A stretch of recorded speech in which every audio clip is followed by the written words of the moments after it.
महाराष्ट्र में भाषा पर सियासी राज। पवार बोले 55% आबादी हिंदी बोलती है, लेकिन जबरदस्ती थोपना गलत। महाराष्ट्र में हिंदी भाषा को लेकर नया विवाद खड़ा हो गया है। राज्य सरकार द्वारा कक्षा 1 से 5 तक हिंदी को तीसरी भाषा के रूप में सामान्य तौर पर पढ़ाने के आदेश के बाद सियासी हलचल तेज हो गई है।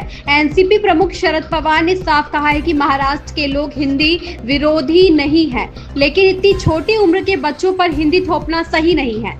कोल्हापुर में पत्रकारों से बातचीत करते हुए पवार ने कहा कि देश की 55% आबादी हिंदी बोलती है, इसलिए इस भाषा को नजरअंदाज नहीं किया जा सकता, लेकिन कक्षा 1 से 4 तक के बच्चों के लिए मातृभाषा ही सबसे जरूरी है। पवार ने कहा कि 5वीं के बाद हिंदी बच्चों के भविष्य के लिए जरूरी हो सकती है, लेकिन शुरुआती शिक्षा मातृभाषा में ही होनी चाहिए। राज्य सरकार के नए आदेश के मुताबिक मराठी और अंग्रेजी माध्यम स्कूलों में हिंदी को तीसरी भाषा के रूप में पढ़ाया जाएगा। हालांकि अगर किसी स्कूल में प्रति कक्षा 20 छात्र किसी अन्य भारतीय भाषा को पढ़ना चाहे तो उन्हें हिंदी से छूट दी जा सकती है। इसके लिए स्कूल में शिक्षक की नियुक्ति की जाएगी या फिर ऑनलाइन पढ़ाई की व्यवस्था होगी। उधर शिवसेना प्रमुख उद्धव ठाकरे और महाराष्ट्र नवनिर्माण सेना प्रमुख राज ठाकरे ने इस आदेश के खिलाफ खुलकर विरोध जताया है।